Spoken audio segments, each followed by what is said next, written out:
Welcome to the EdTech Throwdown. Join us, Eric Guise and Nick Johnson, as we dive into today's best EdTech tools, tips, and practices. We do the research so you can teach your class. Remember to follow us on social media like Instagram, X, or Facebook by looking for the handle at EdTech Throwdown. Now please enjoy the show.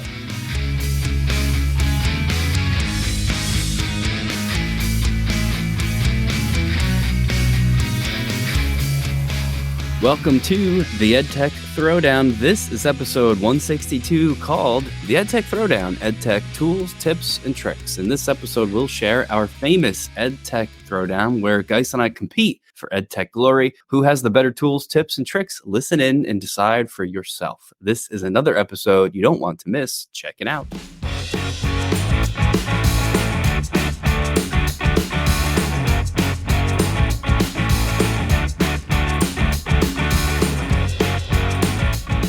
Yeah, so we're back with episode 161. In the last episode, we did a throwdown of AI EdTech tools, and that was really fun. I mean, it's the first AI throwdown, pure AI throwdown that we've done. We've done some hybrids between EdTech and AI tools, but that was the first one. So we're happy to share that. Today, we're going to go back into our traditional form of the EdTech throwdown with just some EdTech tools that either they don't use AI or it's not their primary purpose. I mean, it's not an advertised function within that EdTech tool. And Nick, I know that we put these together a lot and no two EdTech throwdowns are the same. This is one that we did live. So if you were live in person, then yes, it is the same. But as we keep going through these, we keep changing them up. And I think you beat me on the AI one by a couple votes online, and I think I beat you in person. So that was very interesting to see. Right. Today, I mean, I think I like the tools that I have. I think it's going to be a pretty good throwdown. So yeah, let's be clear though. If we did do this live, but only for our most recent version. So if you saw us present this in 2024, then it's probably the same as you saw in that live version. But if you saw us in 2023 or 22 or any of the last, I don't even know how many years we've been doing this session, then it will be different. And if it's long enough ago, maybe even just more than 2 or 3 years ago, it is likely an entirely new set of tools, because while we do the same presentation, we do change out the tools, I would say pretty heavily. I mean, I don't know about you, but I always, even from one year to the next, I probably get rid of at least half of mine. Sometimes I steal one of yours, but for the most part, I'm dumping them and trying to pull in new things. So I think that bears repeating just in case you saw us live, but it's been a couple years. Does that sound correct to you as well? Yeah, that sounds correct. Traditionally, the only time we leave them on is if there's some major update or upgrade or whatever to that tool. For example, like Screencast-O-Matic became ScreenPal and there's a lot more functionality added. I think we brought that one back. But other than that, I think we're all new and I think we're ready to go. So why don't you kick us off here and explain the throwdown and then get into your tools? Right. I think maybe just one more little comment. Similar to our last episode of the podcast, that would be 161. So if you listen to that, you're going to hear me say the same thing now. This will be slightly different than our typical podcast format. In other words, when we come back from our message break from Teach Better, you're going to hear us sound a little bit different. We're not going to be doing like a normal podcast. You're going to hear us saying things as though we are doing a live presentation. And it's a little bit weird for the podcast listeners, so I just wanted to point that out in advance. But as I said, we do have to take a break to hear from Teach Better, but of course, don't go anywhere, because when we do come back, we are going to get into the EdTech Throwdown presentation for this particular episode. This podcast is a proud member of the Teach Better Podcast Network. Better today, better tomorrow, and the podcast to get you there. You can find out more at teachbetter.com/podcasts. Now let's get back to the episode. Welcome back to the EdTech Throwdown, EdTech Tools, Tips, and Tricks edition. We're going to get started straight away for one of our favorite, maybe our flagship presentation. First, a little bit about who we are. My name is Nick. My friend over there is Guise. We are both teachers of science, kind of. We are both tech coaches, kind of. And I say kind of because we have a lot of different hats.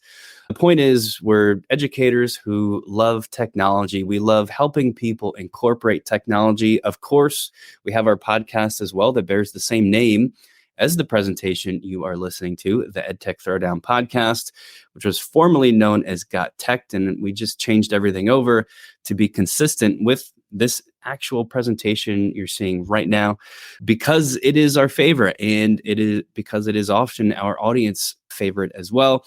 If you're into educational social media, we've got all that stuff as well down the bottom, at the bottom of the screen. Before we get started, just our philosophy on technology as a whole, so everybody knows, we're aware that EdTech is not a silver bullet. It's not a perfect solution. We know that technology cannot replace good teaching and building relationships and all those things that a good teacher has always done and should continue to do.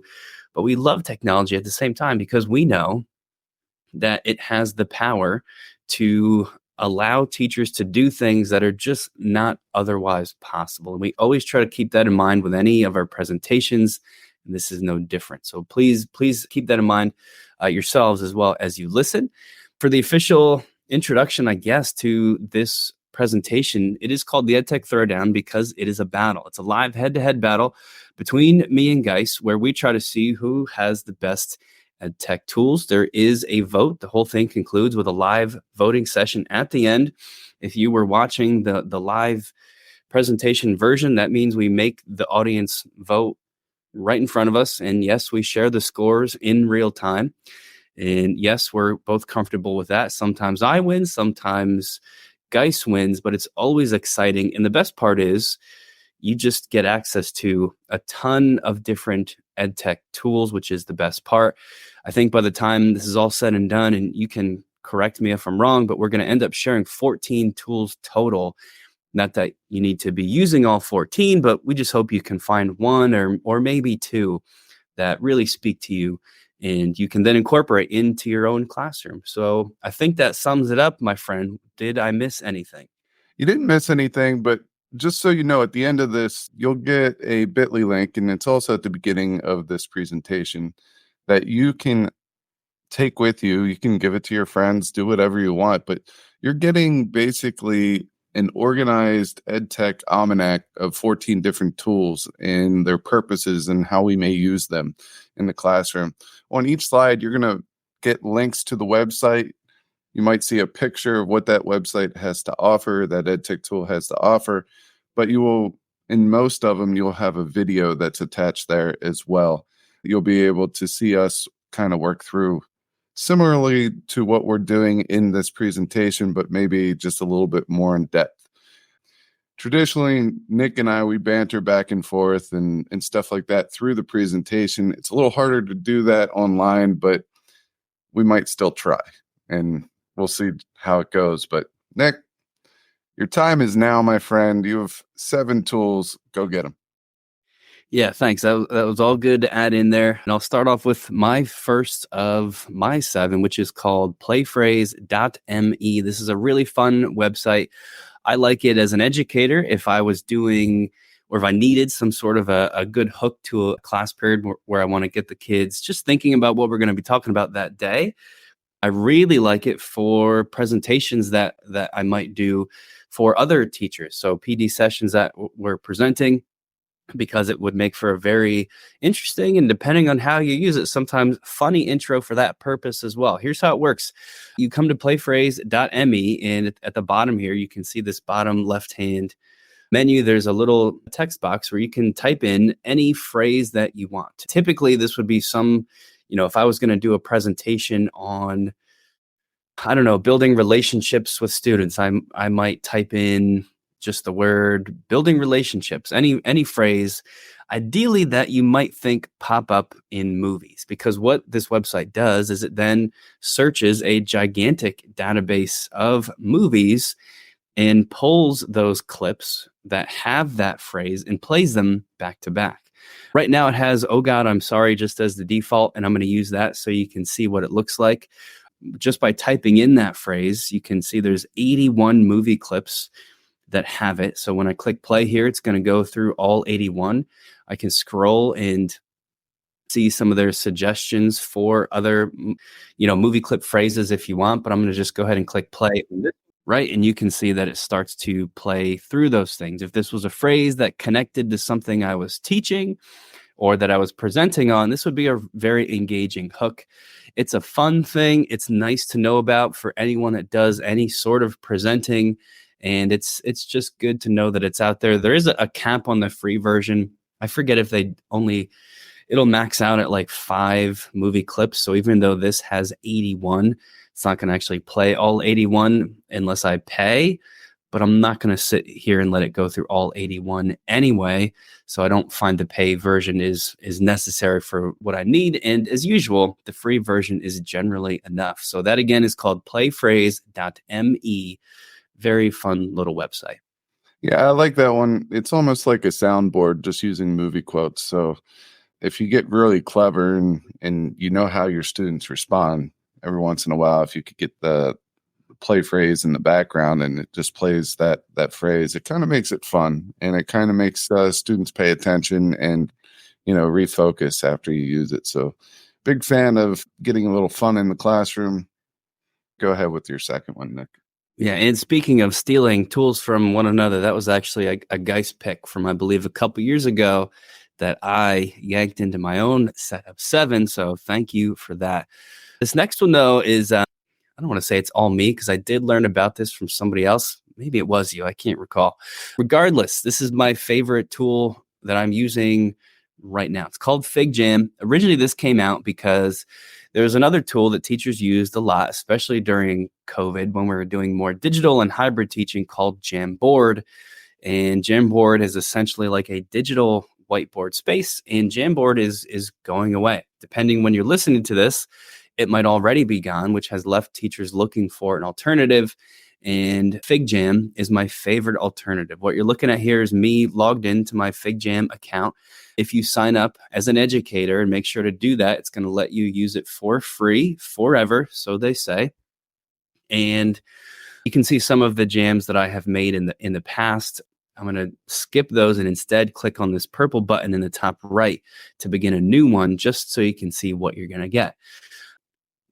They do have some AI tools that I'm not going to mess around with now. This allows you to ask it to generate a board from the beginning with a certain thing in mind, which is pretty cool. But I just want to show you the gist of what you're looking at in the tools themselves. First of all, everything you can do is down here in this menu at the bottom of the screen.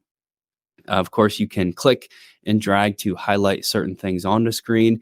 If you use this little hand tool, it's going to let me drag and move around my whiteboard. At the beginning, it's zoomed to 100%, and this is pretty much where you want to stay. But if you did have a big, giant board full of lots of stuff, you could zoom out or zoom in a lot closer, depending on what you need. But I'm going to go back and start at 100. If you are a Jamboard user, then what you might want is the sticky note feature, where you could share this board with a class of students and they start brainstorming and adding thoughts, ideas, discussion prompts using little sticky notes. Of course, you can color code those. So if I wanted to add a gray sticky note, I could do it here.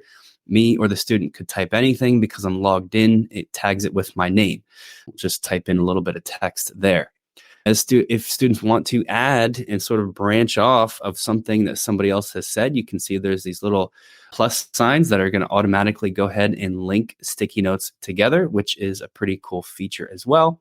And that's one thing you can do. Similarly, you can add shapes, all different types of shapes. You can add linked shapes if you're making a mind map, which you can do live as students collaborate with each other. Very, very cool. My personal favorite is the marker, highlight, and drawing tool. If you've got any sort of, like maybe a stylus, a pen that you can write on your screen, or one of those little attachable tablets to your laptop, that means you can actually write on this. So this can include maybe math teachers who are, have this up on their touch screen and they're projecting their Jamboard, they can be writing on it while the students are working as well to actually mimic that handwriting process on an actual whiteboard. And there's all kinds of stuff like tape and erasers. And just really quickly, some of the other things you can add: text. You can add sections, which is one of my favorite things. This might be where if you're doing some group work, you can sort of map out this giant area, assign each student group one of these sections. So now each student group is only working within that one section. And you can, of course, color code these. So you can say group A, today you're working in green. You can name them and format them and do all kinds of other stuff. You can add tables, you can add stamps, which are just like fun little things where maybe students can indicate that they are understanding, they're not, they have questions, all sorts of stuff can go in there.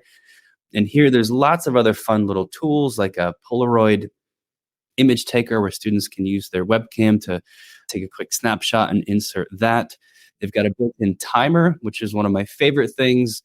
And last but not least is the sharing is super easy if you're familiar with Google sharing because it works the same way. You can see you can make anyone with the link can view or edit depending on what you want to do. And if you haven't figured it out by now, I love FigJam. It's really great. I use it for tutoring. I use it in class. I use it for discussions. I use it as an in-person workspace. It's just awesome and is an excellent tool for educators to know about. So I'm going to go ahead and take the win right now for FigJam. I'm sorry, my friend. It's just for people not to vote for. That is a great one. There's so many uses that you could use for that. I would use those icons. There are several different icons there. I would put students' names on the left and then have them put an icon. I believe there's a red, a green, and a yellow icon there. And I would just have them, especially for my station rotation activities, just tell me how they're doing by showing me an icon. And I would tell them that green means I'm good. I understand I'm working. Yellow means I'm good, but I might be struggling. Maybe you could check in on me. And red means I have no clue what's going on there. But so many different uses for that between tutoring, online teaching, remote teaching, hybrid teaching, and just I would use it all the time for my do nows or my exit tickets. And I would ask the question, tell them to go in there and add a bubble or add a sticky and basically give me feedback from the lesson, so I can identify misconceptions and things like that. So that would be a regular, whether or not we're in person or hybrid or remote or whatever the case may be. Yep, those are some great tips. The uses are almost endless. My next two tools I'm going to jump into are both extensions. So I'm going to try to cover these sort of quickly at one time. The first is called Awesome Screen Recorder. I pulled this in because if you've been recording videos as an educator for the past, I don't know, we've been doing it now for a decade or more, then you know that you've probably jumped between various different screen recorders, and that can be a little frustrating. And, maybe you were a Screencastify user, but now you've switched to something else. And yes, I'm going to give you another one, but the reason I'm doing it, and I'm going to actually come up here right now and actually click on that extension, it's called Awesome Screen Recorder, this is sort of like an all-in-one tool that does not only screen recording, but also your screen capture. So if you're a Windows snipping tool user, you can do that using this extension as well. So now, like I said, it is an all-in-one. So here's the capture option. If you wanted to screen cap, full page, selected area, you can delay a lot of the same snipping tool.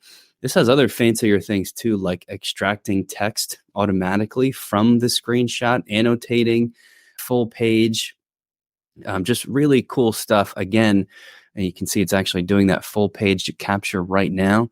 I wonder if this is actually going through all of it's going through all of our slides. I'm going to stop that because I don't need that necessarily. And then it's going to generate that screen cap of all those things for me. That's pretty nifty.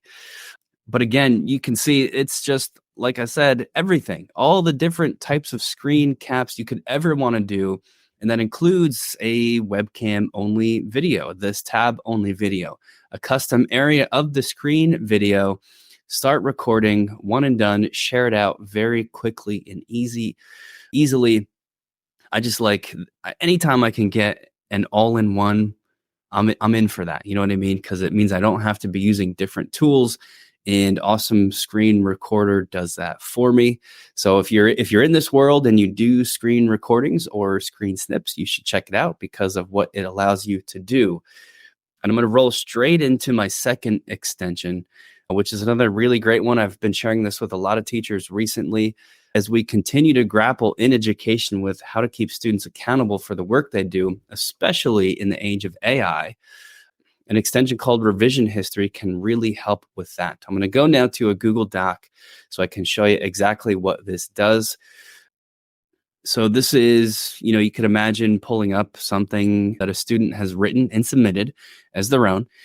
And maybe as you're reading the text, you notice like, boy, this is really at a high level. There's some words in here that I'm pretty sure this student does not know, and it does not sound like this student's typical way of speaking and writing. So I am suspicious. You might want to use an AI checker to see if it thinks that AI was used here, but as you know, those are not foolproof. So even if it comes back that the student likely used AI to write it, there's not a whole lot you can do with that information.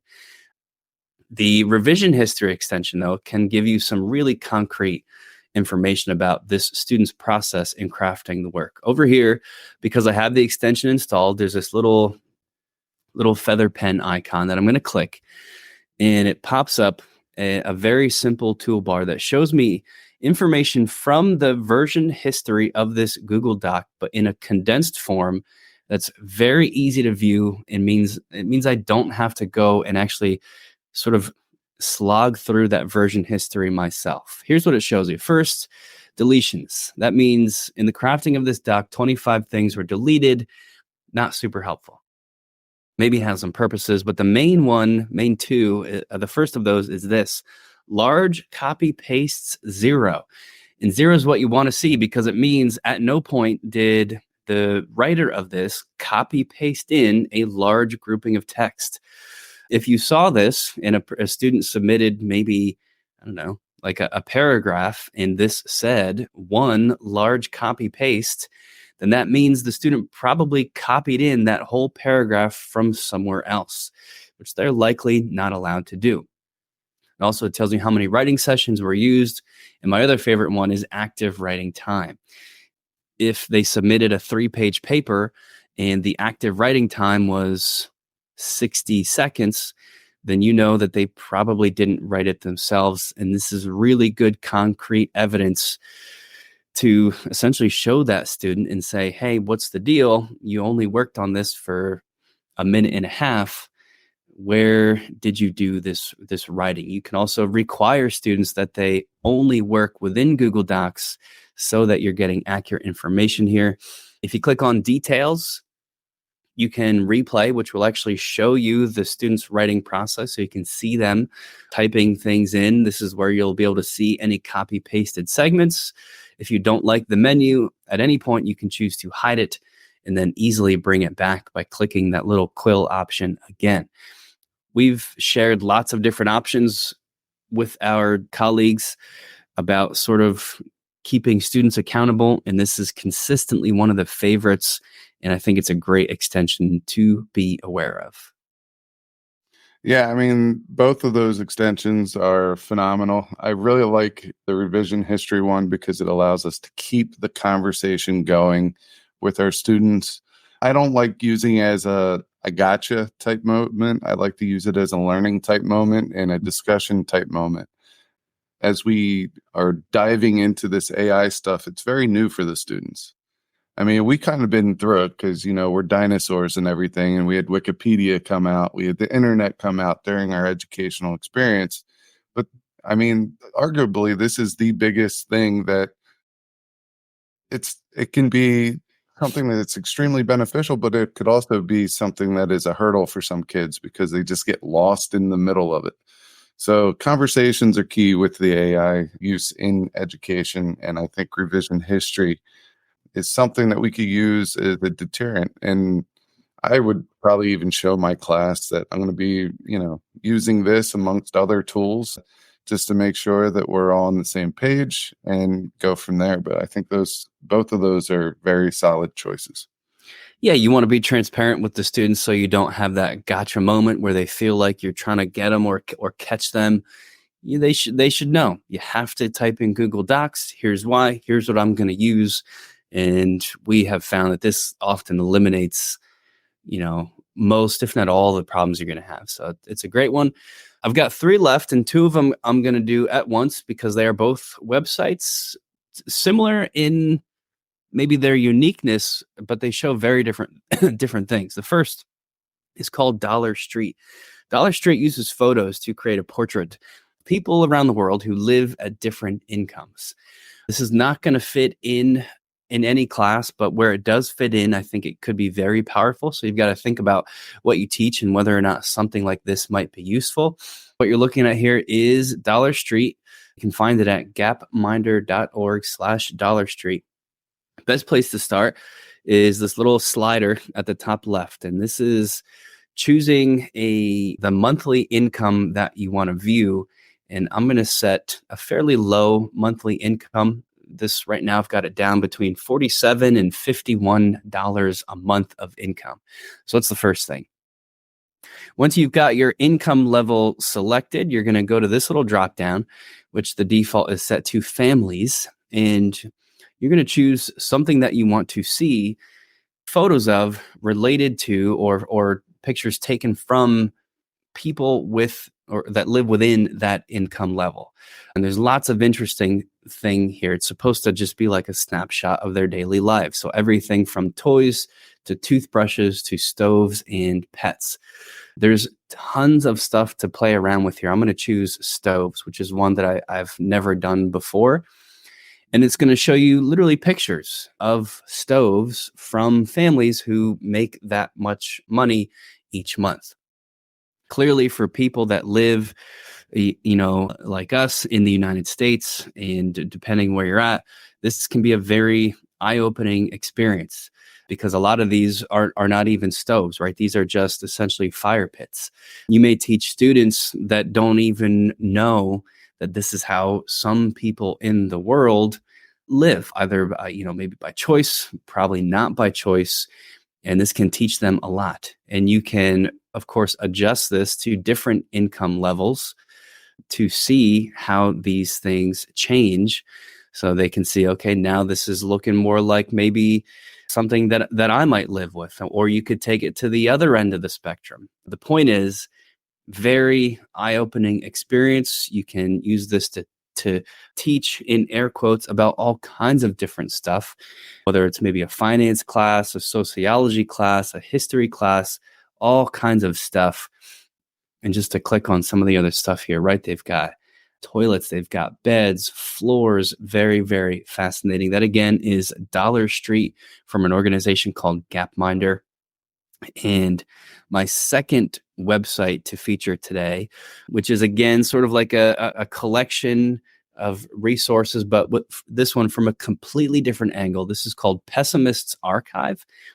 Pessimist's Archive is an archive of what they call historical technological pessimism. Here's what that means. If I come to Pessimist's Archive, very similar to Dollar Street, it's got kind of like exactly like a timeline that I can sort of scan and select different things, in this case, technological developments along that timeline. I'm going to choose one of their extra ridiculous ones, teddy bears. And when I click on one of their options here, in this case, teddy bears, it's going to show me 17 news clippings related to teddy bears from, looks like around 1907, that are news articles where people were worried about teddy bears being bad, right? Teddy bears were new at this point. And then the point of the website is anytime there's a piece of new technology, people tend to freak out and not always in a way that makes sense. So it's meant to provide just a historical perspective on new technology that is often viewed as, air quotes, bad, but for people living in the future, of course, we would not view a teddy bear as bad at all. This one has 17 clippings. If you click on that, you can actually see what those clippings are. And if you're getting the sense, a lot of them are extremely ridiculous. This one says teddy bear menaces the nation. Just that's the heading. You can click on it to get a close-up view to read exactly what it's saying. This little description at the top kind of summarizes it. Cute and cuddly, or a horrible monstrosity that'll destroy humanity. Many people feared the worst, that this new toy would ruin young girls, developing maternal instincts, and lead us to a terrible fate. 100 years later, we can, of course, say that is largely ridiculous. But again, that is the whole point of the Pessimist Archive. And they've got tons of stuff like phones, cameras, novels, electricity. The list goes on. And this is one of my favorites for giving students that perspective. So those are my two websites, Pessimist's Archive and Dollar Street. What do you think about those? So Dollar Street, I love, and you mentioned some of the classes that can use it in the humanities. I'm going to argue that this could be a big proponent within the STEM classroom as well. So if students have to look at, if they get assigned stoves in a certain range level, the problem could simply be, how can we make a better stove more affordable using things that might be around? All right. So, that could be the problem. The students have to work on a solution and present that solution. They don't need to actually build it, but they can talk about it functionality wise, cost wise, supplies wise, things like that. And I think that would be a great way also to use that site. Pessimist Archive, I absolutely love. AI is going to be up there soon. It's going to cause the downfall of education. You're going to read clippings about it. You've already seen them out there. But if we hop back and we look at the creation of the internet or something like that, you're going to also see some negative things there as well. So that's the computer, same difference. All right, all these new technologies. My favorite is the bicycle, personally. Bicycle, there's so many funny articles there from the bicycle is a demon vehicle that terrorizes horses and that's pulling carriages and things like that, or is causing fertility issues, those types of things. So there's a lot there. There is a lot there. And, the AI's got to be on there eventually. It's got to be on there because you're going to see it. And I think as these inventions go, we have a pretty good set of checks and balances that's going to figure out how to regulate the AI, especially in education. And we're going to get better at it, just like we did with Wikipedia and plagiarism and things like that. So I love both of these. It has you look at things in an interesting way and kind of be able to reflect on what people are saying and provide evidence of why it's a good statement or a good piece of evidence or why it's not. So it makes people explain things and a little bit deeper. Yeah, you could use this to help teach kids about primary sources, right? Because that's essentially what you're looking at. And it's not just like you can't say, well, I don't ever teach about the history of bicycles. That doesn't matter. A lot of these relate to much bigger issues that you probably do teach about. A lot of these older ones, the technology that humans are afraid of, the media often links to, women's issues or race issues. And certainly that is dealt with in lots of different classes. So you can often connect these very isolated things like a bicycle to much larger societal things taking place. And it's just an excellent, excellent website. I am going to get to my very last one, and this only takes about 30 seconds to show because it's just a tip. I'm going to close it out with a tip. These are called Chrome Action Chips, and a lot of people don't know they exist. Here's all it is.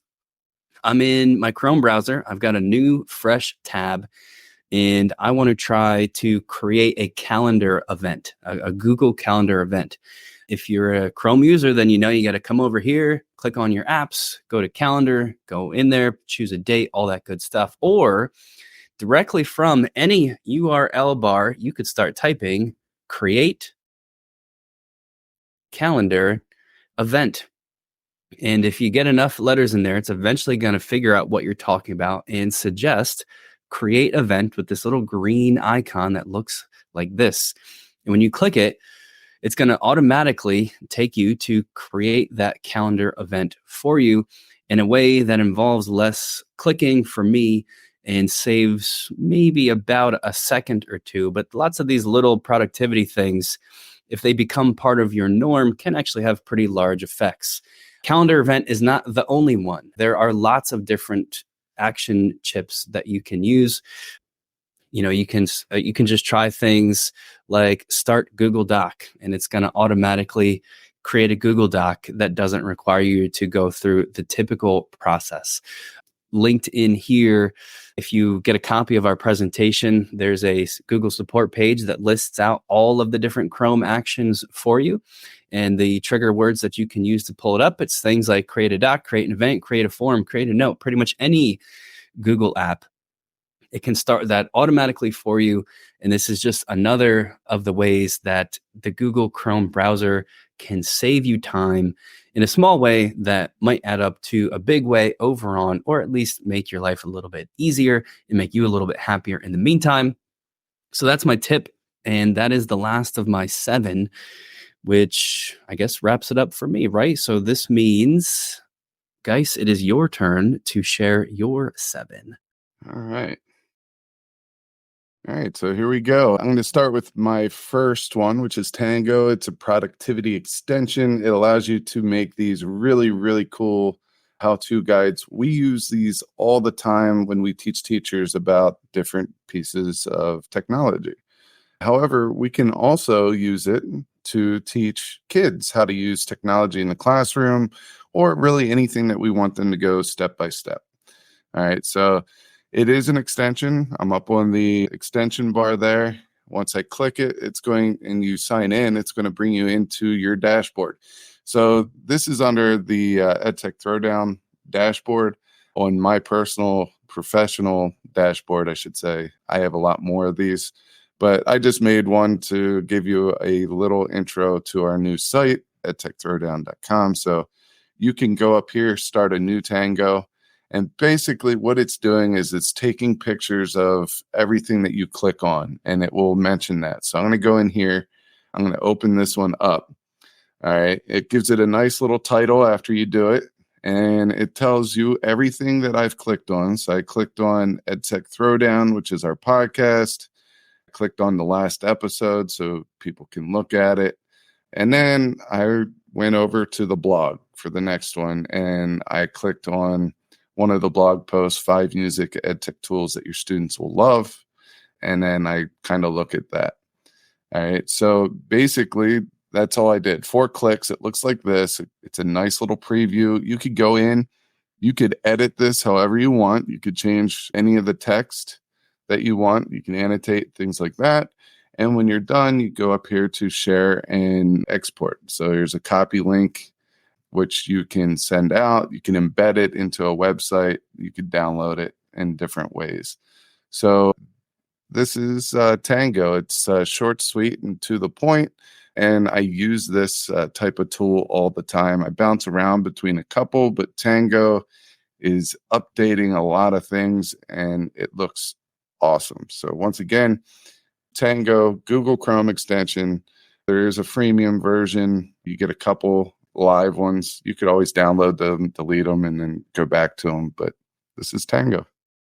This is great if you're a teacher who does any kind of tech-based projects in class. Like my students are about to start a video project using WeVideo, and I don't want to spend 20 boring minutes walking them through how to use it live. I just want to very quickly show them how to get started. But instead, I make one of these Tango guides to provide to them, so the students that need it can use it. The students that are tech savvy can just go in and figure it out. And then the few students that really need support can just come see me in person. So if you do that type of thing, Tango is a good one to have in your back pocket. My favorite use for it is for those students that have to ask me to repeat the directions. I just point to the Tango and, let them give it a dance. So, and that's pretty much what I do there. My second one is WordWall. This is a lot of digital activities. If you go to the website and you sign in, this is what it's going to look like. There are a lot of free templates that you could use, but there are a lot of paid, or updated pro templates that you could use. I like just staying in here. The game show quiz it's pretty nice. You click on it, you enter your questions. Today is, and I'm just going to do this very brief quiz. All right. And then you provide different options. Monday, Tuesday, Wednesday. I'm just going to go with 3 for now. We're going to click Tuesday as the correct answer, and I'm going to delete this one and just hit done. There must be at least 2 questions. Tomorrow is question mark. Monday, Tuesday, Wednesday. Tomorrow is going to be Wednesday. We hit done. I still want to proceed. I just want to show you what it looks like. All right. So we go here. We can hit start quiz. All right. And it looks pretty cool. It does look pretty cool. Question 1. Get ready. All right. Today is Tuesday. Gives us the right answer. I'm not going to go through all this, but you can see that it's pretty cool. It's easy to use. And this is called WordWall. It's a great one. I would encourage people to put that up next to another website that we've talked about a lot over the years, flippity.net, because they kind of have similar things and maybe just know that they're both there. So when you want that type of interactive, you could check both spots or choose one that you like better. Yeah, I like that one a lot just because it's so simple to use and it looks good. Gamification is there. You can double up. It's kind of has that, what's the $1 million not dealer, no deal. Help me out here, Nick. Who Wants to Be a Millionaire? Is That's the one. Who Wants to Be a Millionaire? It's kind of like that. It has some of those same gamification elements. And students tend to like those types of things. So you want to get away from your Kahoot or something like that, maybe that's a good one to throw into the mix. It's very simple to use. Speaking of gaming, this next one is going to be my winner. Just telling you that right now. It is pretty awesome. If you want something that looks nice and there's no coding and you want to create a game, Breshna.io. Breshna.io is pretty amazing. So when you go into Breshna, this is what it looks like. I encourage you to look at demo videos. You could scroll down, see some of the ones that you can make. There's crossword puzzles that come to life, clue crawl, jigsaw. I mean, I like guess the word for vocabulary, but there's a lot here. So if I go up here and I go into me and I go to my profile and I go to my games, I made a couple here. All right, guess the word biology style, guess the word draft here. I'm going to go in, I'm going to show you the game that I made, which is right here. I'll blow it up a little bit so you can see. But, this is the game that I took and I customized. Over here to the right, I made it guess the word biology style, category. I did a description, right to left. All right, after that, I can preview it. We go in here, and it's basically a guessing game, and I didn't use any code. I'm going to go ahead and play this. Difficulty, so easy. You get like 7 chances before 7 misguesses, 5 misguesses, 3. I'll put this in here. Kind of forget the word that I put in here, but knowing me, it's probably something around photosynthesis. Yep. So if I do photosynthesis, it will go in there. You could click many different words. If I put Q there, it's saying I have less guesses, but I could keep going through this and guess the word.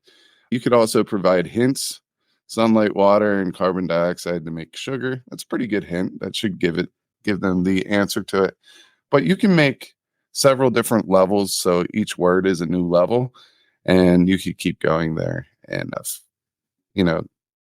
kind of figuring that out. This is no different than a crossword puzzle when you think about it. You could just provide the clue as the hint, and the word would be, what we use there. So this is Breshna.io, another amazing video game that is absolutely free to do. There's no coding. All right, so let's go ahead and get into the next one, which is Wavosity.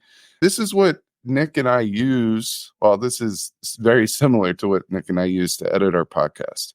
When I say we edit our podcast, I only do it when there's something going on with Nick and he's unable to. He does our editing. But Wavosity is really the Chromebook version. Really, you could get it on any device, but the reason why I say Chromebook version is because Audacity, you cannot get on your Chromebook. Wavosity, you can get on your Chromebook. And what you do when you go in here, you can record right into Wavosity using your computer mic or whatever it is. And then you go in here and you can edit. All right. So you could see that there's a lot going on here. There's two different wavelengths here, I guess. So this is very loud. This is a little short or soft. So say this was just me preparing for my podcast here. If I want to get rid of this, I could just click drag and hit delete and it's going to go away. Now, if I wanted to do effects to this, and the video really will explain how to record and edit. That's on the presentation. I go through it quicker, but so say we want to do some effects, like we want to amplify or reduce or whatever. We could do noise reductions, fade in, fade out, any of these. We want to compress it. We could do all this in here. If I wanted to amplify this, and I'm just going to take it down to -20 and hit OK, see what happens. So we lowered the volume there, and you could kind of see that. And then go here, and we could hit, let's see here. We can compress it even further if we want. And this is going to bring it within a certain range. So this is just an awesome tool. After you're done with this, you export it as MP3, and then you can publish it. And if you want to start your own podcasting channel with your students, the teacher can have a YouTube channel, and then all you would have to do is add an image on top of this. All right. And then you have yourself a podcast. If you get an RSS feed for your podcast, YouTube can automatically pull your RSS feed and put that on your YouTube channel. So you don't have to do multiple different steps to show multiple different forms of your podcast. So this is pretty awesome. If anyone has any questions about podcasting, you need any help to get started, reach out to Nick or myself on Twitter, Nick Got Tech, and at Guise Got Tech, and we'll be more than happy to help you out. So this is Wavosity, awesome tool. Watch the video if you're interested, and that will help you out big time. We have Guise and I teach a podcasting class, and I know that's becoming more and more popular. So maybe you do too.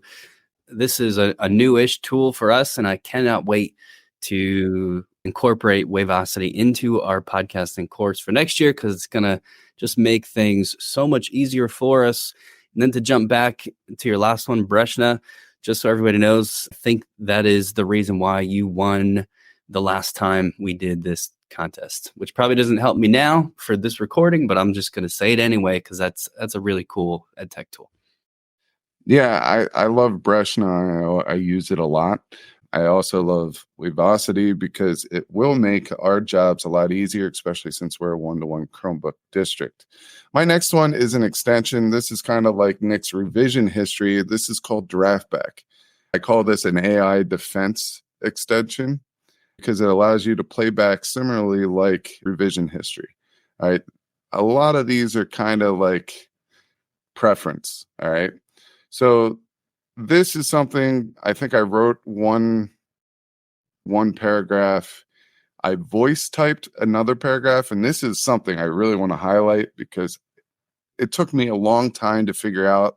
In revision history and Draftback, oftentimes you see students typing, but there's a line through it, and I never knew what the line through meant. And we would see these replicated words, and this happens a lot when you do voice to text. But that's what it means. It's voice to text. So my guess is a lot of students are pulling up something on ChatGPT on one screen and then voice texting it in so it looks like they're typing. But little do they know, when you do voice text, there's a strike through, and I'll show you that. So here's the Draftback extension. Once you download it, all you have to do is click on this button right here, And what it's going to do is show you. So that I actually type. This I'm voice typing. You can see the line through. And then I do a major copy and paste in, and then I'm voice texting again. So you can kind of see this. Once again, this is a conversation starter. You can see it up here. You can see the highlighted color coding as far as what was a big copy and paste and what was a voice to text. All right. And then you can play it through here as well. You can play it forward and back. So this is Draftback. Super impressed by Draftback just as a conversation starter with a kid. Oftentimes, a lot of our kids are in multiple honors or AP courses, and it's crunch time, or maybe multiple classes have big projects going on at the same time, and they're in sports and everything like that, and they're just overwhelmed, and they resort to that.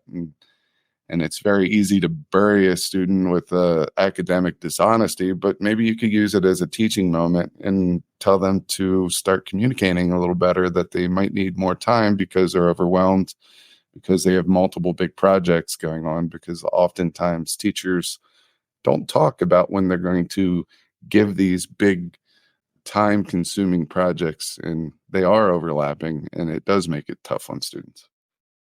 I would put Draftback side by side with the one I featured called Revision History, and decide which one you like best. Like you said at the beginning, we've found it's really just preference, where one teacher likes Draftback, but then the next likes Revision History. So check both of those out if this is an area where you feel you have a need for a tech tool, and decide which one you like best. All right, so I'm getting into my last two. One's a website, and the other one's an extension, but I'm going to use the website to also show the extension, if that makes sense. All right, All Sides, I like it. I'm a media specialist, part of my day, ed tech coach, media specialist, and a science teacher. So I would use this in all three aspects. But All Sides, it helps us teach current events, but also bias, right wing, left wing, center, neutral, or whatever you want to call it here. So I'm going to go to allsides.com. And it looks like any other news article, news story type place. You could get the top stories up here, and you could get any of the major headlines. Okay, so if we look at this one right here, we could see what an article written from the left looks like, and you can click on it to add it. What one from the center, neutral, looks like, and one from the far right. And what I like to do with my students is tell them to look at the three headlines and see if they can find the bias in the headlines. What's a way that we could make this far right one more like the headline from the center, or far left more like the headline from the center? Obviously, I don't push my views. Most of the time, kids don't know where I stand on issues. I often play devil's advocate, or the side that's not represented, or maybe not, popular in the class. And that's usually where I go, and I'm able to argue both sides. But this is allsides.com. Just awesome. You could go up to the top. You could search for topics. All right. There are also like a lot of blogs, topics, media bias, misinformation, things like that. You could go into these topics and learn about what misinformation is, fact and fact checking, things like that. So you could really use this to learn about things. Fact check bias chart. It shows where media sources typically lie as far as bias goes, how to spot misinformation, things like that. We could go into the topic list. Here's our big list of topics that they can search in. If I'm a science teacher and we're doing the environment, I could go down here to environment, click on that. And in here, we have some of the biggest, largest news collections based on the topic. So if I wanted to grab something on climate change, I could do that. All right, let's say I want to get something from the center here, and I have this. I'm going to show you a way that we can get it and kind of clean it up. Say we just need to get an article that is, we just need the details. We don't need all the pictures and all this other stuff in here. My last EdTech tool that I'm going to present is Print Friendly PDF. This is one of my favorite extensions. It's one of the ones that I've used for such a long time. And what it will do is it will take all this information from this article. If you go up here and you click on the Print Friendly PDF symbol, it will take all that information and it will put it on this cleaner version of that. And then you could go in here. Maybe I don't need this picture. So I click on it and it deletes. I could delete as much or as little as I want. All right. I'm just showing you not what I would delete, but how I delete it. All right. Sometimes it's obnoxious and you have to really go through a lot. Other times you can delete big sections, but let's say I don't want these pictures in here, all right, especially since it's the same thing over and over again for the most part.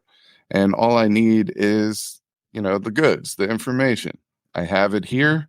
When I'm done and I have everything I want, I can print it. I can make it into a PDF and then share it, or I can email it.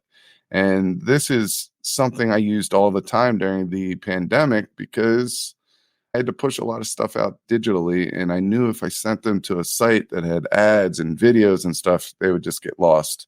So this just shows them what they need to know, what I want them to read, and I could send it out PDF, put it to my my classroom management system, or I could send it out email or give them a paper version if I want. So that's Print Friendly PDF and all sides. News and bias, Print Friendly PDF, productivity extension. I like how you tied those two together, and I'll add that, with Print Friendly, a lot of the time, the issue today is just that, if you want kids to read an article on a popular article, like a news website, there's just so many ads and just garbage that it might just take them a long time for it to load. Maybe the school will be blocking that website because of all those ads, and they're not safe for kids to view. So Print Friendly is really important for a lot of reasons, and it's a tool that has withstood the test of time for us as far as being really, really useful for teachers to have and use. So that's an excellent one to end on. Speaking of ending, that's it, man. You saw my 7. You saw Guise's 7. The time now is to vote. You can check out the list on the screen here if you're watching the video recording of this as a refresher of which 7 tools each of us shared, and to decide which of us has the better 7 tools.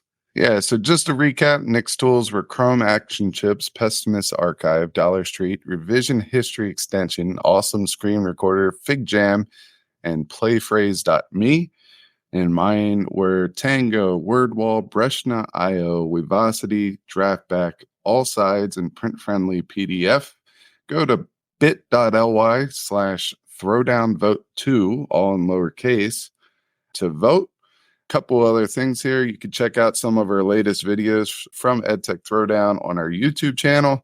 We released a ton of videos over the last couple of weeks, months, that will show you how to use certain tools that we really like. We also have a website called the edtechthrowdown.com. You could go over there, look at some of the blogs. I will be soon releasing my favorite EdTech podcast lists. So I go through and I listen to EdTech podcasts. I recommend an episode for you to listen to. And I just try to send some positive light, positive vibes to some of the educational podcasters that are doing amazing things, providing value to our PLN, our education community. And to be honest with you, they're just nice, great, creative people. A lot of these people I got to meet in person, or I got to work with in one way or another. We just finished up the EdTech Madness bracket. You could go back and check out that. And congratulations to Magic School for winning this year's EdTech Madness bracket.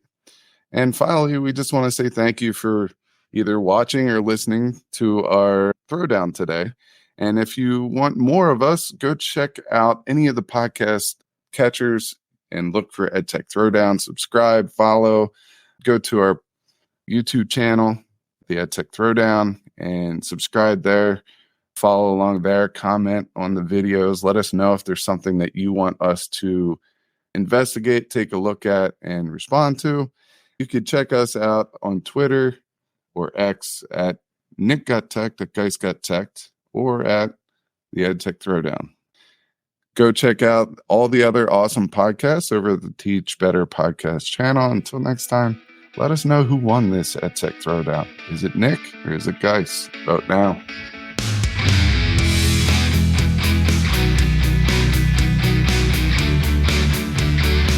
Thanks for listening to the EdTech Throwdown.